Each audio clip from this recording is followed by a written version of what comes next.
Hi guys, it's Blackie, and we're back at it again.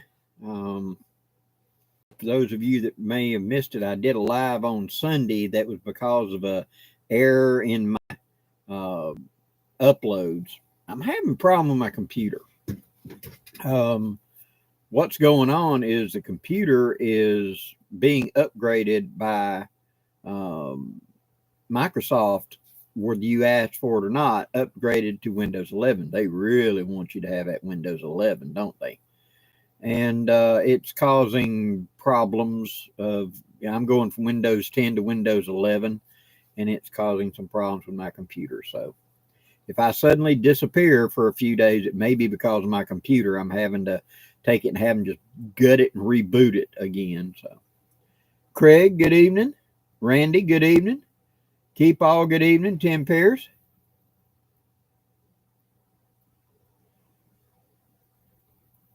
Okay, Tim Pierce, cool. Jeff, hello to Newfoundland, Canada, where the high was 59 today. It was a little above that here, but it's been actually pretty cool down here lately. Gray Wolf, good evening. Riverbank, good evening to Germany. Hello, thanks for tuning in. Oh, power came back on, Gray Wolf, cool. Calamity Jane, hello there. This one's going to probably be about an hour long tonight. I'll tell everybody in a minute. The doctor gave me a green thumb and I'm going on a trip, so I got to get up early in the morning. So, Richard, good evening.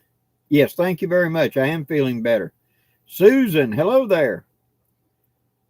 Evan, good evening.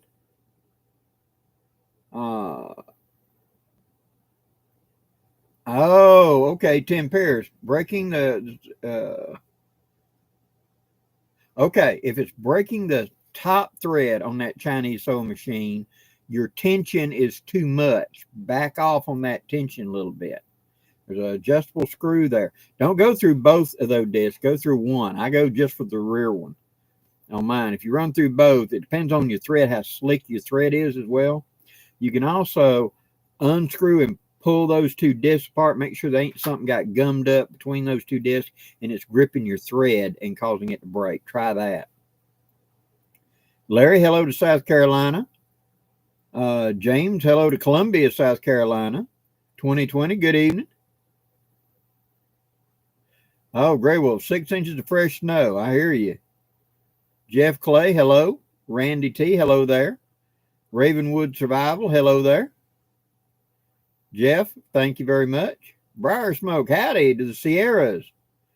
I'm doing a lot better. Hanging with Bullfrog and Son. Good evening. Mike, what part of Alabama are you from? I'm in the lower right hand corner in the Georgia-Florida corner. Down near the bottom is where I'm at. Miss Pam's in the house. Good evening.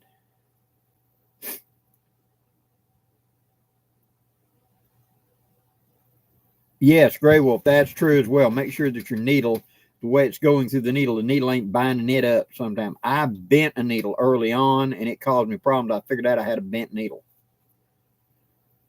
Lewis, good evening. Charles, good evening. Fishing Golf. Cold in Illinois. Awesome. Evan, hello to Millbrook. Okay, Jonathan, hello to Central Ohio. George, good evening.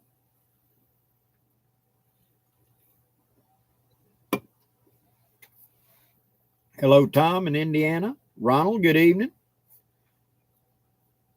Charles Martin, I was just a couple minutes early tonight. I'm going to have to make it kind of short, like an hour long tonight, because I went to the doc for my follow-up on Tuesday, and he looked at me and checked on everything, and he said, okay, I'm turning you loose.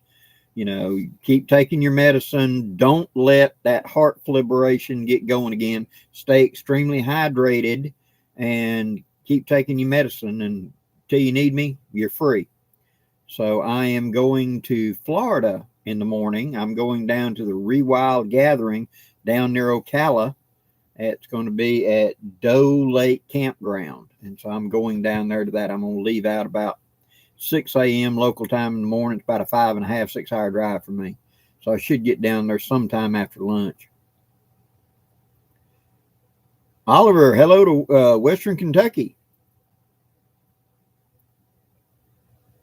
Oh, Gray Wolf. I don't know, man. Liquor, I'm so far out of the gun trading days, I can't give you an honest answer on that. There was a time I was up on all of that stuff, but to be honest, I've been out of it way too long. I couldn't give you a fair price. Randy, he is doing well. Actually, he's got a cold, and whenever he gets a cold, he's down for a week or so with the sniffles. And so I was supposed to go see him last Friday, and he called me up and said, let's not do it because I've got this, and let's just put it off till I feel better. And so hopefully once I get back up from going to Florida, I'm going to go over and spend the day with him.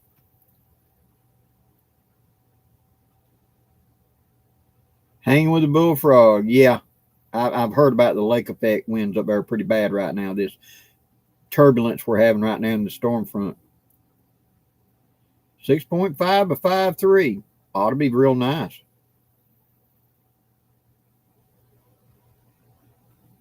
Richard Hayes, what do you think of? I know you like the M65 field jacket. What do you think of the 3B military parka for cold weather? It did really, really well.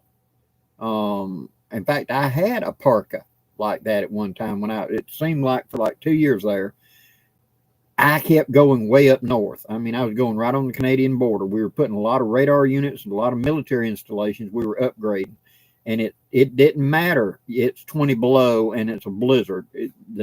The piece of paper says by this date you will be up and operational, and you got to put it in. And so I had one of the military parkas. It was an Air Force version of it, but it was one of them M3 type parkas, and it was really, really warm. Cut the wind very well. Edwin, hello to the great state of Tennessee.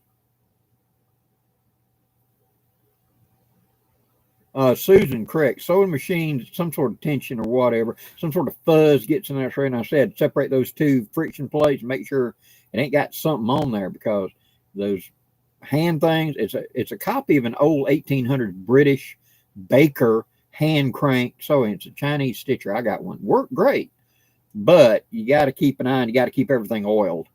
And I had fuzz. I had a little something sticky get between one. I had a bent needle one time.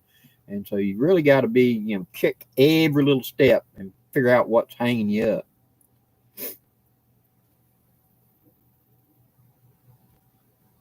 Oh, Charles Martin, I understand you have to leave early. Are you outside or something? Why are you wearing your jacket? No, I'm actually in my study, and I didn't have the heat turned on in here. And so when I came in here to do this, it was about 47 degrees in here. So I thought I'd leave my jacket on. You can hear the heater behind me warming up, but decided to wear my jacket in,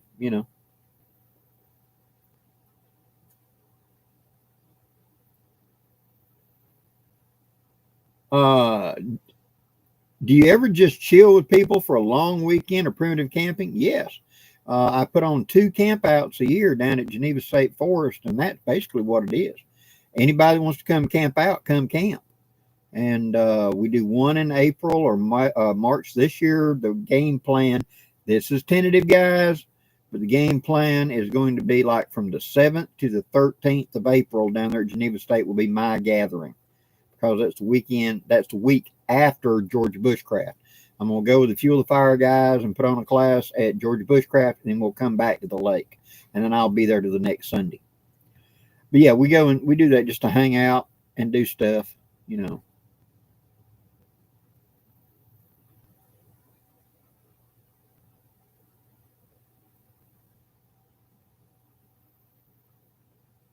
Mike, yeah, you like boiled peanuts, grew up in Enterprise. Of course. If you went to the ball games when I did, they had boiled peanuts and they had roast peanuts.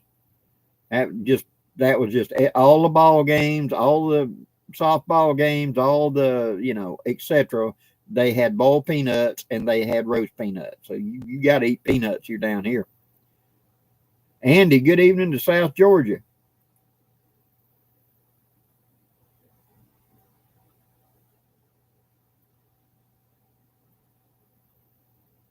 Gray Wolf, yeah.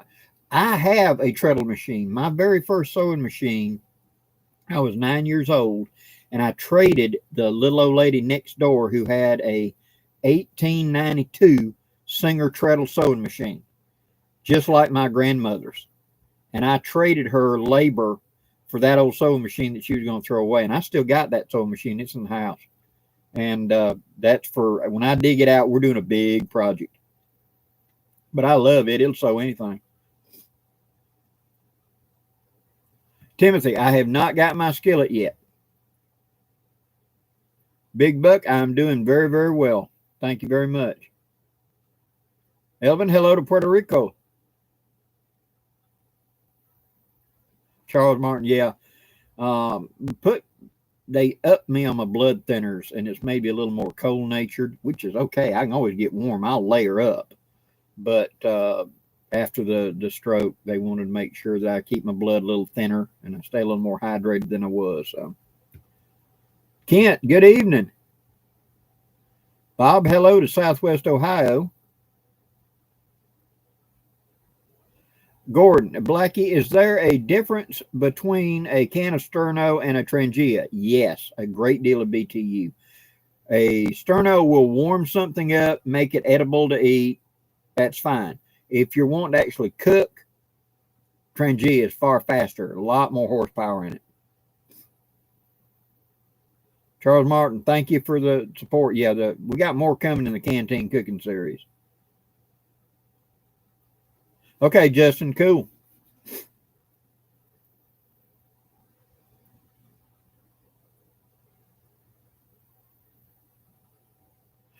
Go Brock. Blackie, have you ever made a fishing video using a cane pole?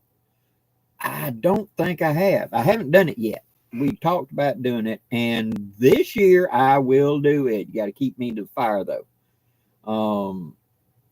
But I will do that. Me and Baird talked about that and going doing just a couple of fishing videos on his lake, and he's got a nice lake out there with nice fish in it.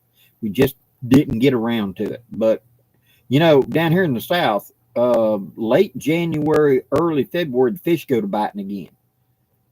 So we may have a few weeks from now, me and him may be out there showing you how to catch crappies and shell crackers and stuff whenever it's kind of cool.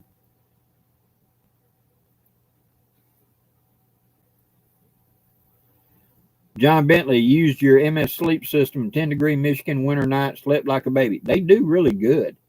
Great way to layer up.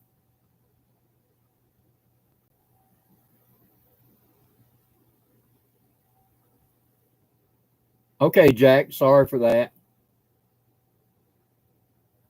Sure, be glad to come on down. Come, I'll announce when I'm having the gatherings, and just come hang out.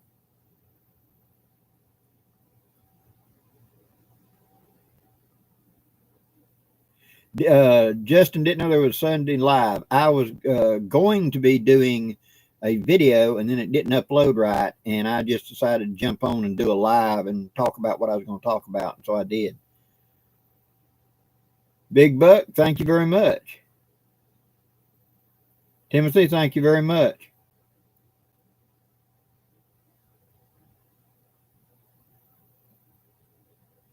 Right, Charles Martin, those old Stanley Cook sets were actually pretty good, but like you said, they are a little bit bulky.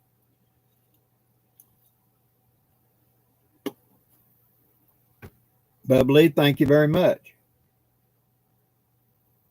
Yeah, Randy, right. I did way back when, did a couple of, I think I've done like 2 hobo fishing videos where my little tin can hobo fishing reel set.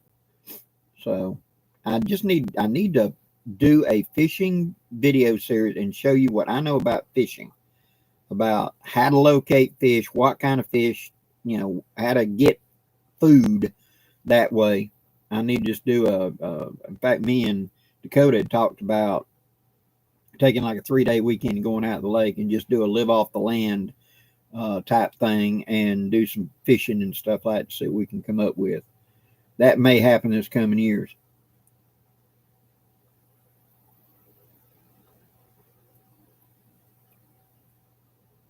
Yeah, I saw that.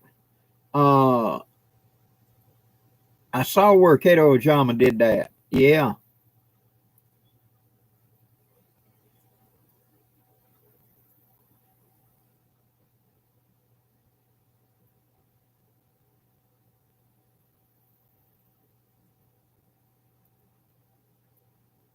Ken, I hear that you just got thick blood too. My blood is just unusually thick, and that's what has caused two of my heart attacks, and now this stroke is my blood just gets so thick it clots up. I don't feel bad. That's the thing. You feel like if that was happening, you'd feel bad, but I don't. And so I've just got to keep it in mind and stay hydrated better. Well, Cow Tipper, good evening.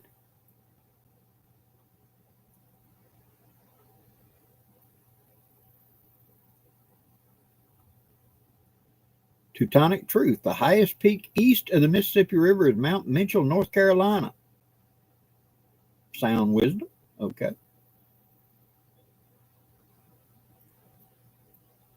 Will, what do you think about a shoulder holster for field use? Yes, they work very well. For many years, I had a short 357 that I carried, and instead of a vertical, it was horizontal because it was like a 3-inch barrel, and it would fit underneath my armpit. And I used a shoulder tongue-tied shoulder harness for it, and was very happy with it because in canoeing, camping, or whatever, it's easy. I could just tuck that arm and hold it if I was going to jump or do something. And it had a really good solid retaining strap so I could hit and pop it to pull it right out. So it was easily accessible with either hand. And it worked well for me to carry it, especially when you're going to be sitting in a canoe and anything on your hip is going to be sitting in the water or dragging, because you're paddling and stuff. It put it up here higher, and it was just easier. And getting in and out of the canoe, it made it easier. So they're a good way to limit the weight on your back.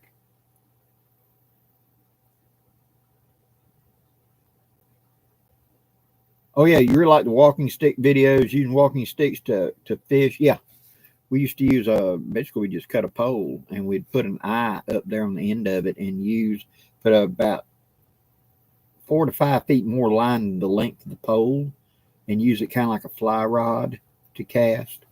And I have done that even with a walking stick before to be able to sling the lure further out.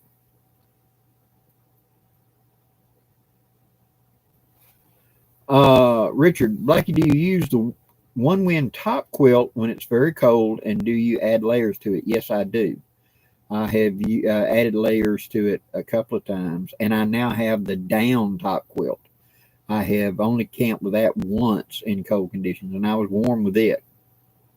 But usually with me, if it's going to be down in 20s or below, I'm bringing that big old 49 mountain bag, that big down mountain bag, and putting it on top. I don't even bother with the top quilt. But if it's going to be in the upper 40s, something like that, I'll go with the top quilt and normally be fairly warm with it. But I'm a very warm sleeper. Blackie, what are your thoughts on the Hatfield 410 single shot shotgun? They work just fine. 410 can be a very versatile caliber, but you're going to have to reload. Learn how to reload 410. It's not complicated, but the price of the shells is double the price of 12 gauge and 20. And so it's not cost effective for a high volume shooter. Now, where you talk about like a Judge or something like that, or something small like a garden gun or something, where there's not going to be a high volume of fire, 410 is fantastic for that. On the other hand, if you're looking to do a lot of practice or whatever, it's a very expensive caliber to have unless you hand load. So learn to hand load them. But they can be just as effective as anything else at 15, 20 yards. And for most of your small game stuff and stuff like that, it works just fine. My uncle even took a couple of deer with a 410 slugs. He had a double barrel 410. The hunting club he was part of did not allow rifles. So he went and got a double barrel 410 and put a rear sight on it. And then he went and got,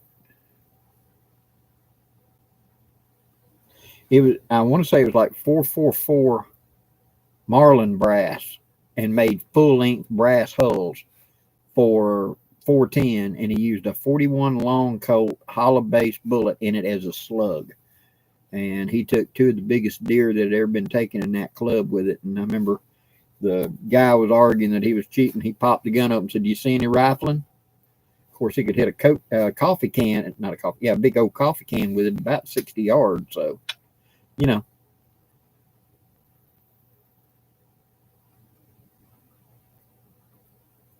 Yeah, the 32 works very well for something up to coyote size.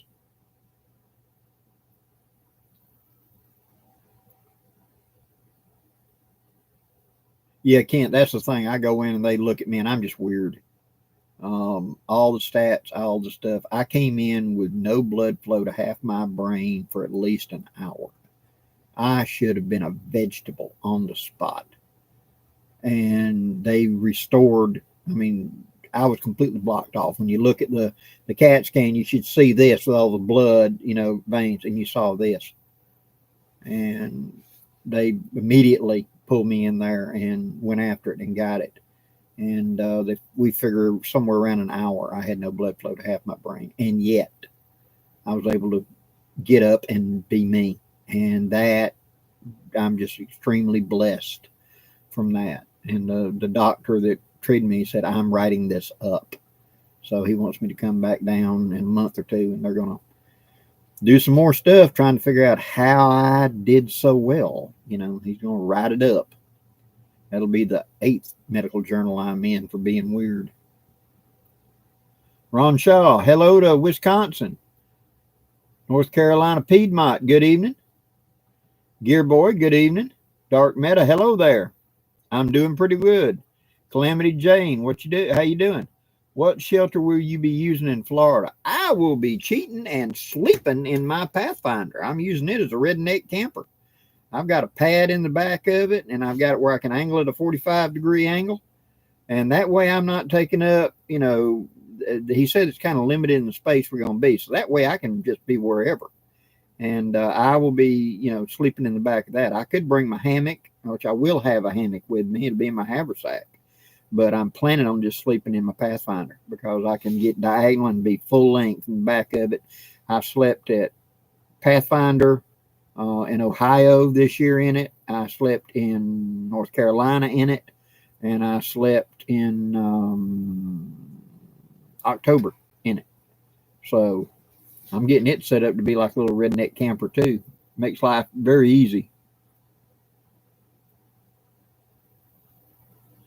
Blackie, what's the most convenient way to carry a hawk when just woods walking and general bumming around? I'm thinking maybe a sash. Yes, sash. I always used to tuck mine diagonally behind my back on a sash. And I would forget it was back there. I have literally laid down and gone to sleep back in my living history days and woke up in the morning and didn't realize I still had a tomahawk on my back. So.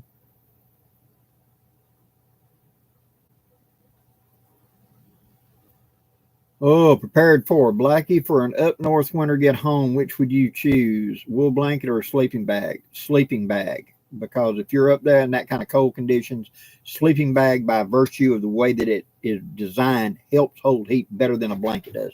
You have to wrap up in a blanket trying to make it fake it like a sleeping bag, and so the sleeping bag is usually the better way to go.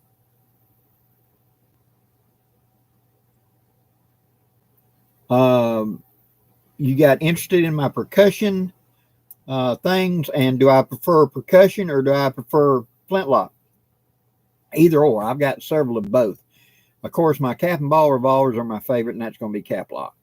But most of my long guns, I've got one flintlock Tennessee rifle, pull boy, and then I've got that Tennessee rifle's a flintlock. The 2, 3. I've got 2 cap lock long guns and 2 flintlock long guns. So I'm a little bit either way.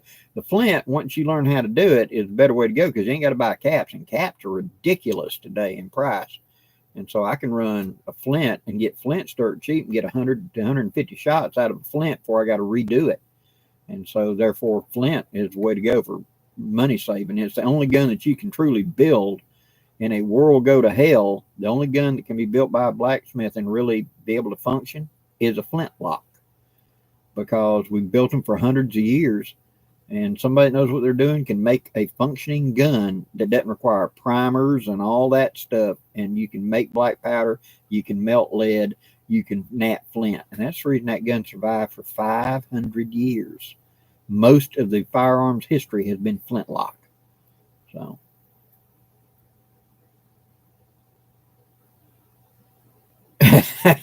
Dark matter, yeah. So many comments. Blackie's too big to rig, yeah. Midlife wanderings, good evening. 50 degrees in California, awesome.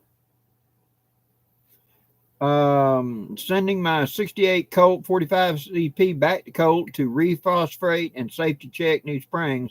I want to give it to a family member. My range qualification slip paid for it, 74. That's awesome, Tim. Tom Brown, thank you very much. Preacher Man, thank you very much. Lewis Ward, exactly. Trot lines are the way to go when you got to feed a lot of people.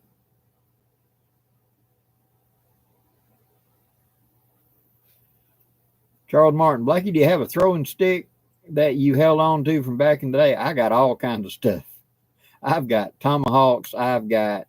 There's a rabbit stick somewhere in my stuff made out of sparkleberry that we did that kind of survival camping. You had to use primitive weapons, and I use that thing to harvest rabbits in a place I like to go to. Joe West, hello.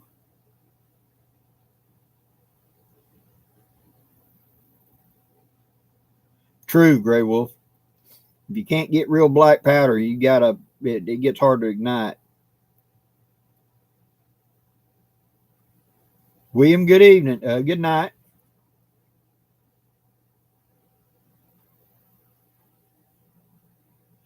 Kent, Blackie, have you ever tried making percussion caps? I have not. If I did, it was back in the 80s. I played around with some of that stuff. I just don't remember, to be honest. There were so many things we were trying in those days. Making powder, making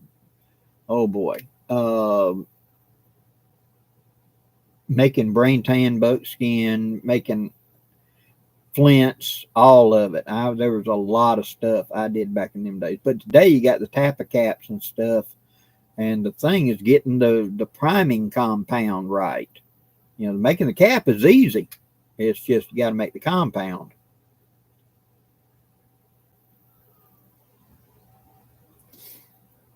Oh, I'm sure.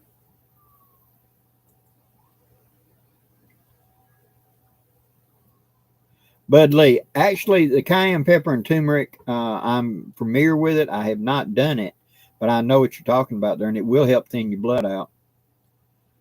Daryl, slingshots. I have played with slingshots as a child. I have not got serious with them as an adult.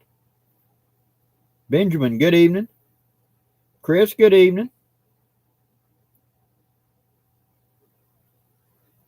Benjamin, good luck in your pheasant hunt in the morning.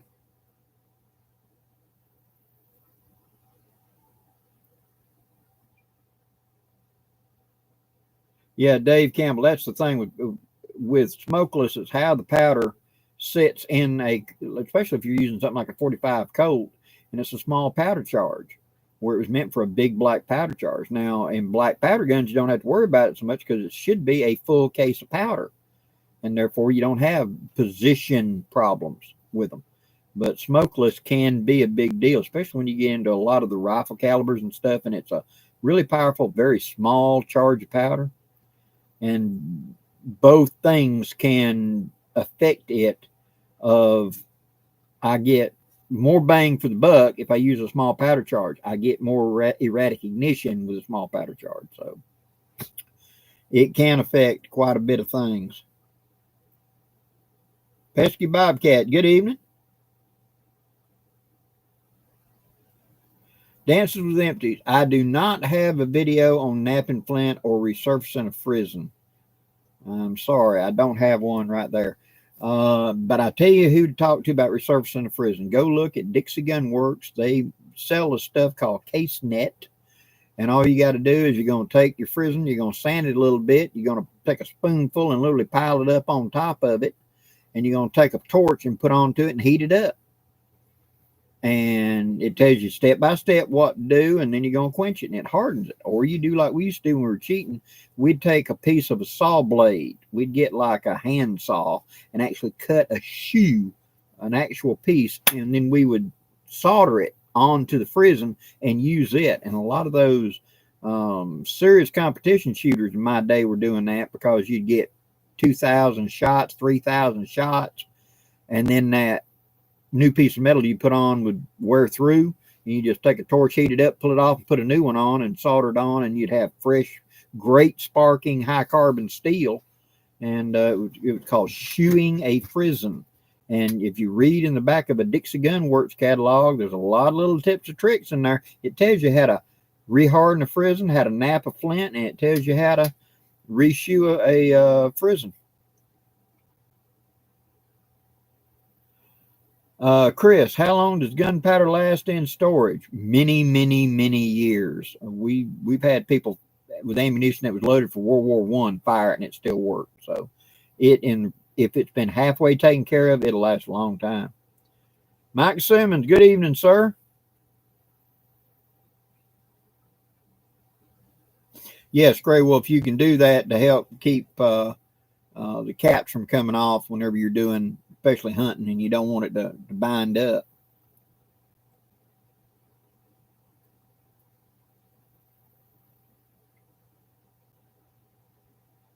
Yep, Preacher Man, that's very true. I don't like being on the blood thinners because back in June, I got heat exhaustion.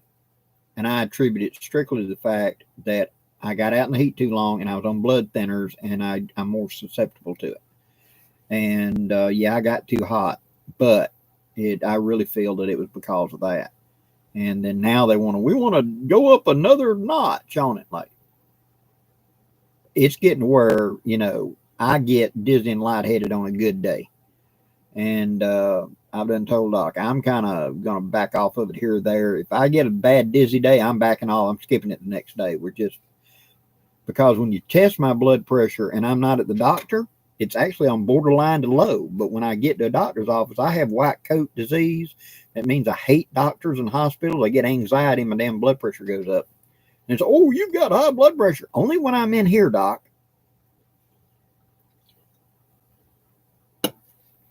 Shane Lawson, good evening.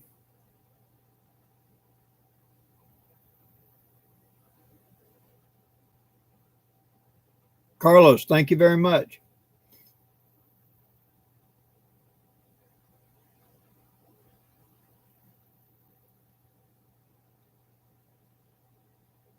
Chris Martin, Blackie, what kind of compass do you carry on you? Silver Ranger is one I normally carry for the basic of my stuff. I do have a Kaminga and know how to use it, and I've got a box full of compasses. But that Silver Ranger is the one that I carry as a basic. If I'm going to go, that's going with me. And then I've got a little bitty small base plate, cheap one, that's my backup that rides in my haversack all the time, where I'm not out doing land nav, and I'm not going anywhere I think I would need to be carrying my stuff for land nav. Because if I'm going with a compass, and we know I'm going to need a compass, I need a map, protractor, or my pacing beads. You need that whole set. And so that's where the Silver Ranger rides in there with the pacing beads. And the little bitty compass rides on the top of the haversack as a backup whenever I wasn't planning on getting turned around, and I am. Okay, well, then I need to use the navigation with nothing technique I teach, and I need to whip out my compass and not walk in a circle and walk to a border and get out of here. So that's the reason I carry something that small. Giuseppe, good evening.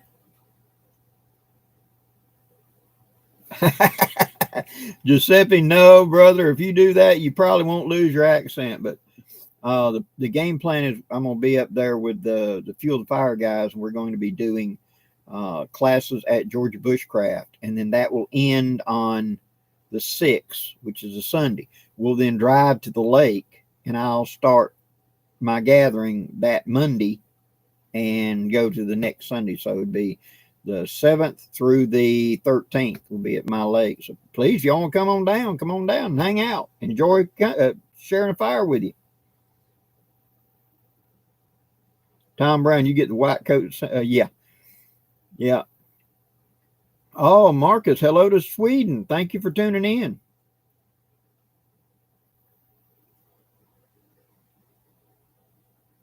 Budley, I hear you.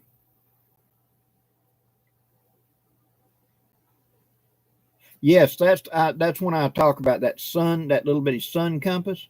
It's a little bitty small base plate. I had if you go look in my playlist not long ago, like in this year, I believe I did a thing talking about that little bitty compass.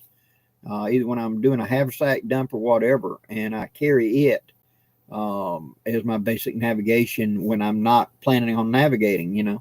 It works very well. I found it to be very useful.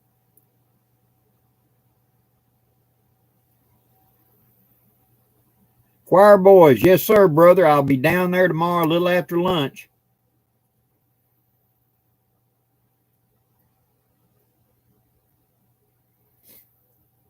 Dan Campbell, not that I know of. Steve Kingsbury, good evening, brother.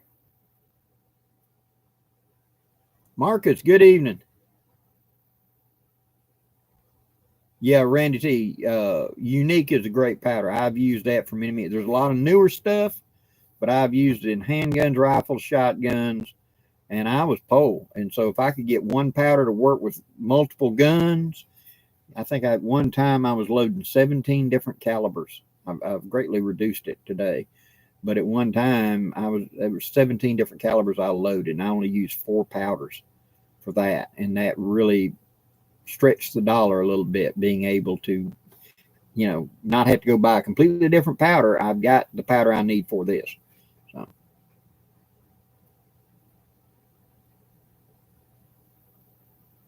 Chris Evans, when I'm going to the field, I'll carry the full-size blade. Now, my vehicle has got a full-size blade and a haversack in it no matter what, even if it's not the one I usually carry. And so I carry the Swiss on my belt all the time, unless I'm going someplace they don't allow me to do such a thing.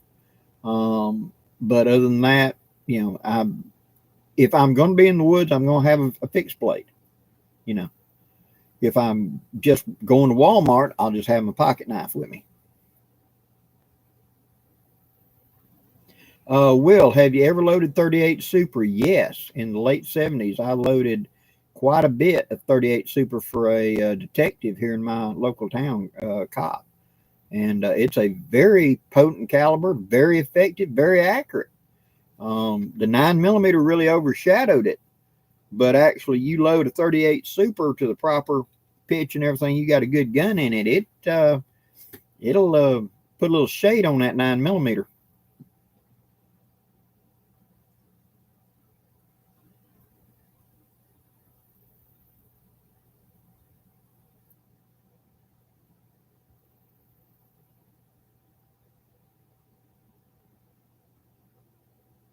Gary James, yeah. If the 1860s weighs less, it'll recoil a little bit more, and if it doesn't have 8 sides, to put it in the vise. True. Dances with Empty. Blackie, are you doing anything new with the Rogers and Spencer revolver? I actually took it out and shot it a couple of days ago. And there's some things going on behind the scenes, not with me, but in YouTube and all that landing, etc. And if it keeps going like I think it's going to be turning around, I may be posting my gun videos back on YouTube again. We shall see. It's just the current seems to be changing. And if it changes where it's a little more pro and less punishment for you doing anything, even talking about a gun, yeah, I'll be willing to do videos on it again. And in fact, me and Bear, we're talking about going hunting. And I was either going to bring the Rogers and Spencer or bring the Dragoon. And the Rogers and Spencer is lighter than the Dragoon. Excuse me, tongue-tied.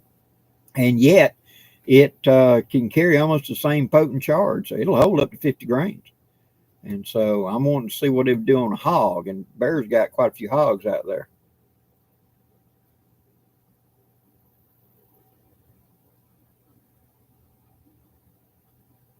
Chris, yes, the old FIE Buffalo Scout.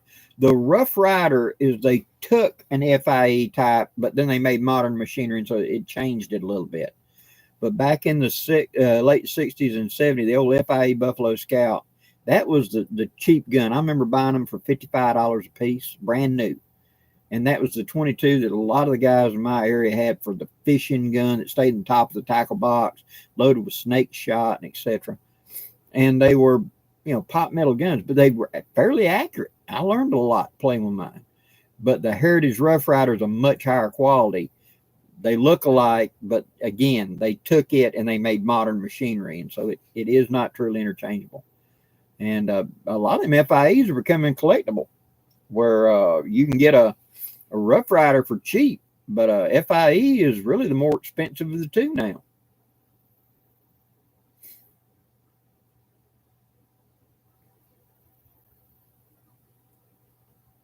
Marcus, I have not looked into Tai Chi. I know what you're talking about though, but I have not looked into it.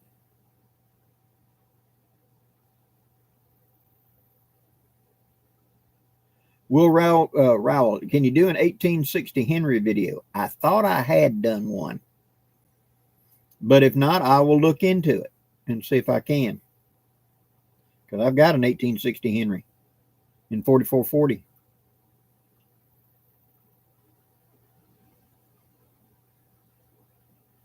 Gray Wolf, yeah, that Adams and Bennett, I heard about that several months ago, but I haven't seen anything new about it since then.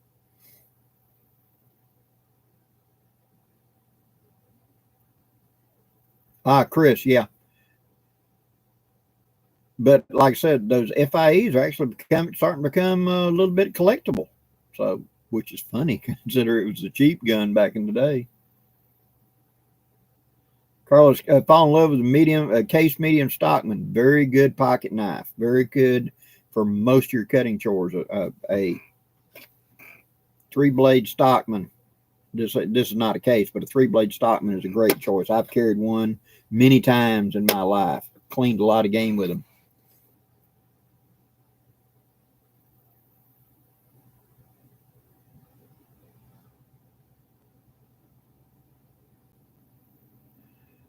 Kent, Blackie, stupid question, but why do some channels have trouble with gun stuff, but the Overton Windex can do lives with guns and video? That's a question, ain't it? There was I forget it's not Ordnance Depot, but it was something Ordnance was a channel back during the BLM stuff. And they were showing how to make Molotov cocktails. They were showing how to take propane cylinders and make mortars and stuff like that. I said, oh, this is just for demonstration purposes. The target is wearing a cop's uniform. That's allowed. But the guy talking about how to move the sight on a 1911 is going to be banned. Yeah. Nobody said it's fair. I can tell you that if I post a video of any consequence, showing or demonstrating or whatever, even following their protocol, your revenue will be cut in half for at least 2 months. You'll go from, like, if you were making $500 a month, you're going to make $200 a month tops. They'll just, and ain't nothing you can do, I can look at how many minutes of watch time, how many views, how many whatever, and I have 2 months side by side where the difference between those two numbers, between those 2 months, is negligible. And this one would be like $200, and this month would be like $1,400. And it would be strictly because I had a video I posted, and they would slash you like that. So nobody said it's fair, but like I say, I'm beginning to see a change in the wind. We shall hope for the better.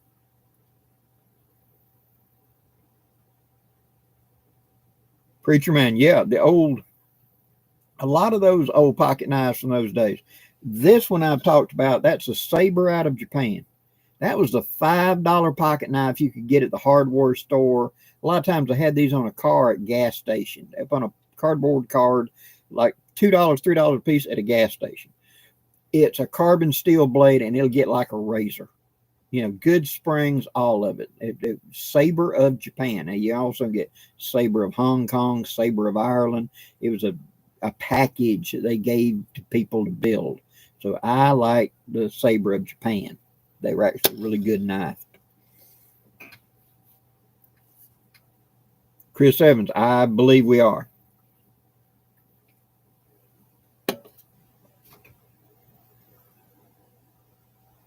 Patriot America, thank you very much. Carlos, yes, case knives have always been a little more up there, but here lately they have really. And one of the things is, like my good friend William Collins just posted out, that one of the last American or whatever steel manufacturers here, Crucible Steel, looks like they're going to be shutting down. And so that's going to be affecting knife producers who are doing that. That just means you got to get offshore steel, and that's going to add to the price. And when you look at the, I pointed this out before, a Rough Rider pocket knife and a Case pocket knife are the same basic design, same basic everything. And if you look at the Case knives, there's like two different prices. There's a really expensive Case, and you look, it'll say proudly, it'll say made in the USA. Okay. That's the like $120 knife. The $65 knife will say proudly built in the USA. What they're not telling you is that's Chinese steel. Now they're doing their own quality control, but that $100 and something is the stock they still got left over from when the American steel companies were still in business. They went out of business in 2019. The other one is the Chinese steel, and so they can have a cheaper price. The Rough Rider pocket knives is using basically the same type of steel.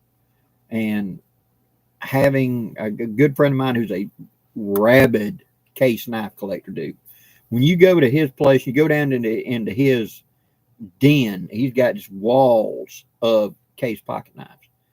And he doesn't bat an eye dropping $300 and $400 for some rare 1920 whatever Case knife. And he went to collecting Rough Rider pocket knives. And when he first introduced me to him, he handed me a 2-blade trapper, bone handle, real nickel steel bolsters, all of that. And I looked at it and it said Rough Rider on it. And he said, take a guess what that cost. Knowing him, I said, probably $75, $80. He said it was $24 to my door. I went, why? Is it a piece of junk? He said, no, the steel is good quality. It holds an edge, and I'm collecting them now as well as the Case. So that's the reason I got interested in Case. And I have a Case knife. I have my granddaddy's, my daddy's, and my Case knife that I got when I was a boy. And so I don't carry them in the field. I carry a Rough Rider if I'm going to have a slip joint in my pocket.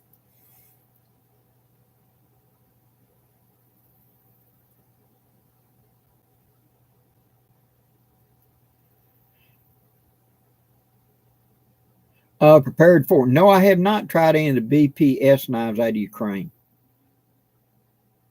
There are just so many great things out there today. And with the internet, you can get stuff from anywhere in the world. I just hadn't had the time or money or inclination really to get out there. Charles, good night.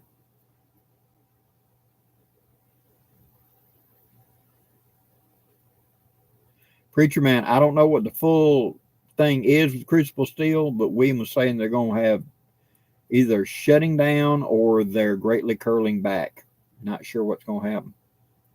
Will, how is Sir Grouch doing? He's got a cold right now. He's got a pretty good head cold, and this is common for the first cold snap of the season. So I'm talking to him every other day or so, and you know, as soon as he gets okay, where he's not just like you said, once I stop running my nose where I can talk, then I'll go visit him. We'll sit down and do another video.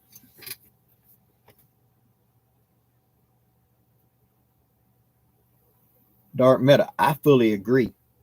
And that's what I'm seeing happening, because I'm seeing, not to get into political stuff, but for the last 4 years, I've been seeing how China is basically collapsing. Their industries are collapsing.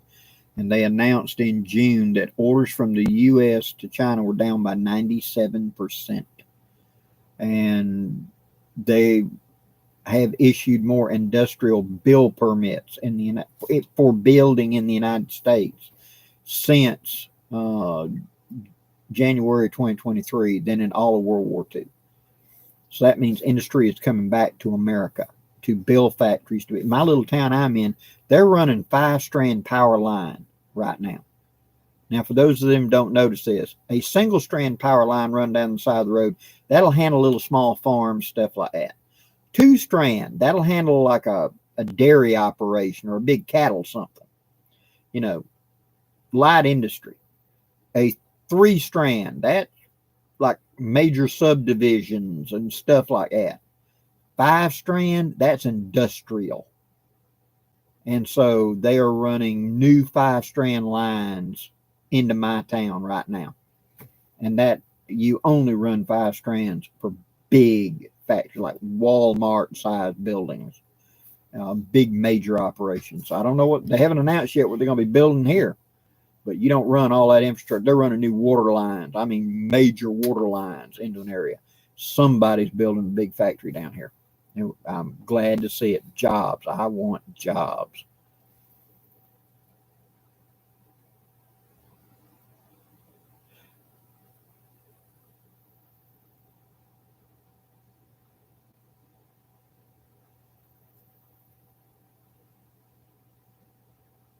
Dark Matter, correct.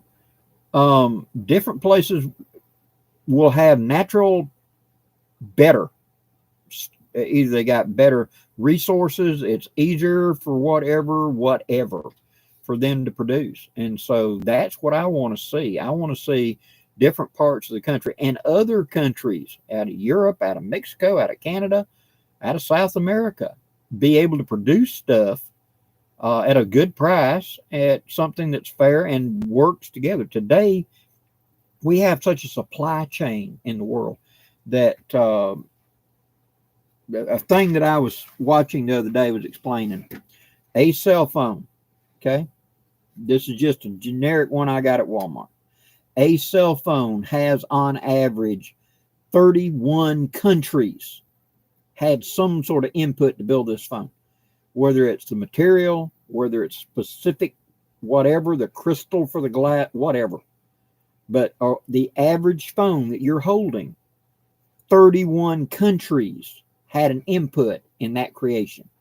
That's how big supply chains are worldwide now. And so we can do something we've never been able to do in the world before. Little bitty old Lithuania could manufacture something for the world. It ain't got to be all us, but it means that everybody, even deepest, darkest Africa and those places that are just basically, they don't even hardly have roads. There could be things there other than mining or whatever that could be created, so it could be an economic thing for them to be able to produce. I'm hoping it's going to come out. Caudell Knives, good evening. I'm hoping it's going to be like it was at early 1900, when you look back and there was this explosion all over the world of all these industries popped up and went to interconnecting. It was just it's mind-blowing to go back and read how in such a short amount of time, in like 20 years, I mean, horse-drawn carriages to cars to planes to all these industries. You could not have had a World War I 25 years earlier because the infrastructure wasn't there for them to have that war. They couldn't have manufactured the things in time. We had to have the Industrial Revolution before you could have the world wars. Not saying that was a good thing, but the point being is that kind of production capability. It's what made America. It was not our size or whatever. It was our ability to produce. We could outproduce all the other countries.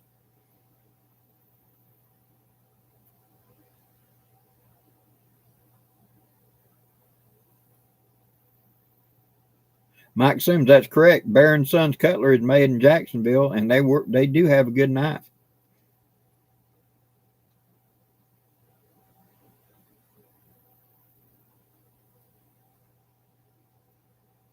Right. I agree. We just need to start again. You know, I'd like to see it.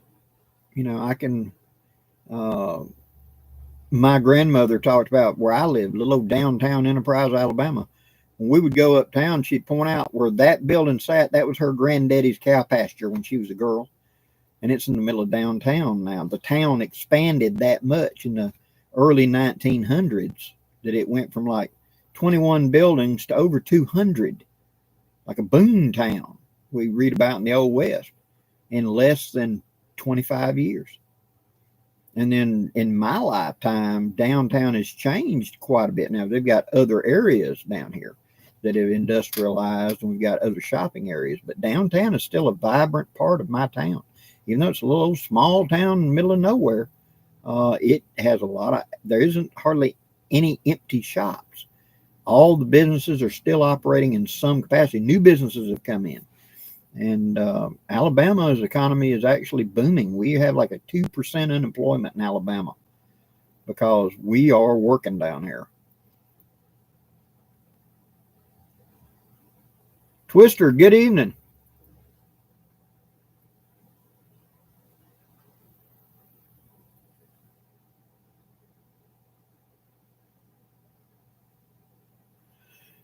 JB Caudell, what killed the industrial progress we made, and how did it get this bad?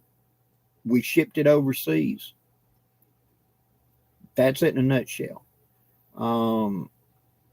After World War II and after the GIs came home and everything was building, and we were doing great. And then those GIs that had went to work in 48, 49, they went to start to retire in early 70 because that was our 20 years. And a lot of the big businesses hadn't planned on actually paying all that retirement. And so that started hurting. And then the cost of labor had gone up, because people, even though we were only getting paid like $1.25 an hour back in them days, but they said, we'll just hop over to Mexico and we can pay 35 cents an hour and think how much more money you make. And they went to shipping the industry overseas. And they got rid of our manufacturing. And so then everything had to be built somewhere else. And that's one of the things that really hurt us in the long run. But things go in a circle. Hopefully it'll now come back here and we'll have a big boom again.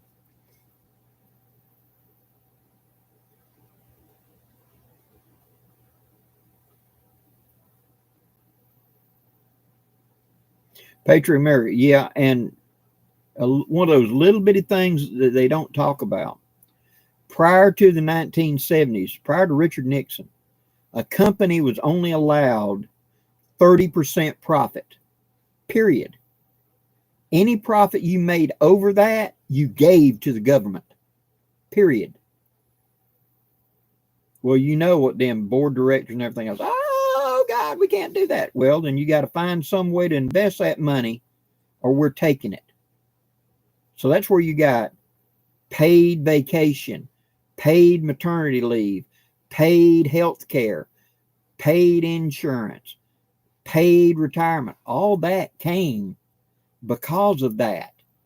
You either give the government the money or you reinvest it. That way I take the money and I put it into this account that I can draw interest off of, but it's technically the paid maternity leave account. But I can get interest off of that. But I got to keep it at that level, say. That way I don't have to pay taxes on it. And so a company was only allowed 30% profit and the rest would be taken in taxes unless they reinvested. And that was to force them to reinvest into people like you and me. And that's the reason you had all these great government these great company properties that you'd go to work for, and they had all kinds of benefits. And then they got rid of that during Richard Nixon, and they said a company can make all the profit they want. There it went. Goodbye your profits. Goodbye your investment. Now you cost too much. Can I drive my price down? Can I drive my profits up? And that became the thing. I think they ought to do that, reinstitute that you can have 30% profit. Anything after that, you just donate. And I bet you that you'd see a lot of people getting double paid overtime and big, huge bonuses and all of this stuff would suddenly reappear. Paid health care would suddenly be affordable again. I bet you.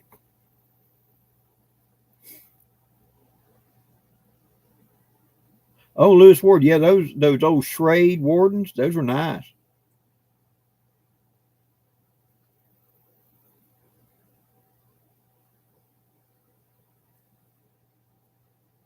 Good evening, Dakota.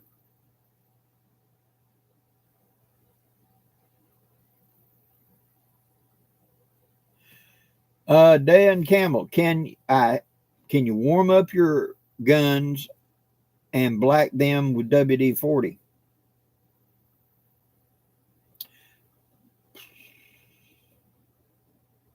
I don't think so, to be honest. WD-40 is not an oil. WD-40 is an oil, but it's considered a moisture displacer and not a true lubricant. If you read on it, it tells you that. We use it like a spray oil. But if you're going to try to heat something and get it turned black, other oil will probably be a better choice than that.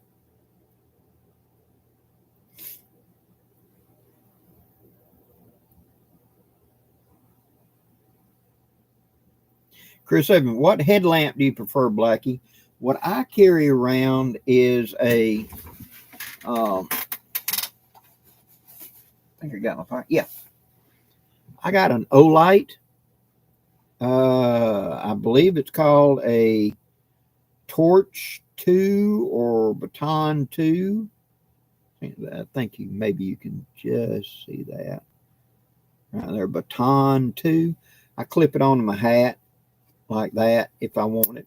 Or better yet, I carry a necklace. And being able to clip this on a necklace and let it just hang straight down. When you're around other people, don't put it on your hat. Put it on a necklace facing straight down. It shows your feet, right? So when I turn to look at you, I don't blind you. But it illuminates everywhere around me. And if I need to see something over, I just pick it up and aim it. But it's better in a social setting when you're around camp with other people than just hanging around a chain around your neck aiming at your feet. Because you'll see everything you need to see because I'm holding it down here, right?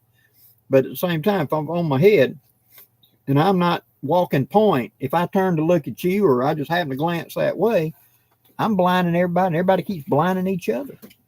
So I think it works better. Olight Baton, that's it. I've had this one for like 5-6 years now. Been very happy with it. And it's got a replaceable battery in it. So I can just unscrew and swap batteries when that one finally gives up the ghost. But I have recharged this thing. I use it every day. And I don't even want to know how many hundreds of times I've recharged it. And it's not giving me any trouble.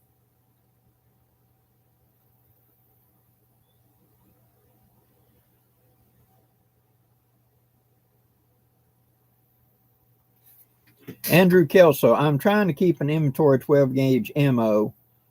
What's a number should I have on hand to keep safe for survival?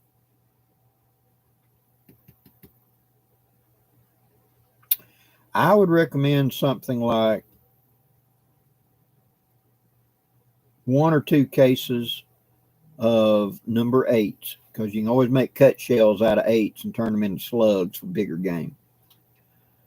And then I would say 1 case of like number 5s where I need that extra heavy hit. 1 case of buckshot. And a set of molds to make your own buckshot.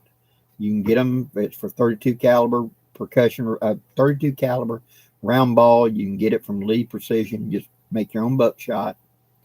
And then I would stockpile the ability to load and stockpile number 8 shot because I can always melt smaller shot to make bigger shot, but it's really hard to make small shot. And with something along that line, I'd have like a 5 to 8 year supply of it because when it becomes that precious, you're going to use it very sparingly. And JB, no problem. you're going to use it very sparingly.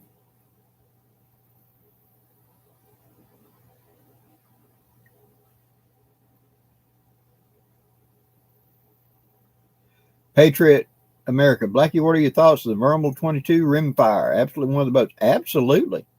The vast majority of your ammo should be 22 long rifle because it provides so much, and in proper placement, it can do such a great job. It's very easy to quiet down in certain situations where you don't want to spook stuff. It's very easy to provide food and to harvest with it. And again, you can carry a lot of it. That was the problem earlier with the shotgun. Shotgun is absolutely fantastic. Nobody wants to tote a lot of that shell very far. You need a hand truck. But you can tote 500 rounds or 1,000 rounds of 22 long rifle for a long time. As long as you protect it, make sure it don't get water and don't get soaked or something, it will last a long time. And so it really is what the bulk of your survival armory should be, is 22. And then let the other stuff dial into when you need it for serious, right?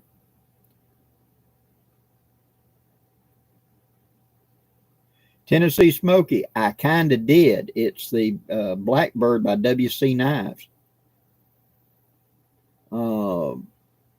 But I've had actually a couple of different people ask me about designing a knife. But I'm going to tell you, the Blackbird by WC Knives is it. And that, me and William talking back and forth, that's his mastery and my little ramblings. And that's the knife. Good night, Bear. Thanks for dropping in. Well, guys, that's over an hour.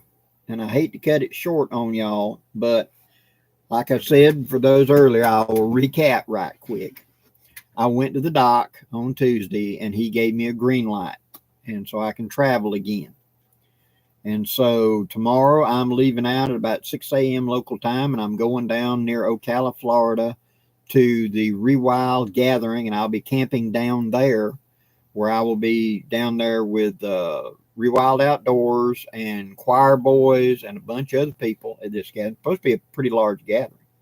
And I'll be camping this weekend. So I got to leave out about 6 a.m. So I'm going to call it kind of early tonight, because I still got one or two things I got to do, and then got to get on the bed and be able to get up early, because I'm old and it takes me a minute to get up. Guys, thank you very much for all the support, all the prayers, everything. I truly am very grateful to all of you. And thank you for being there. You're the reason I'm here. It's to help you guys. That's my whole focus these days, is to share what I can with you and do what I can to help. Till next week, guys, y'all be safe. God bless. Safe journeys.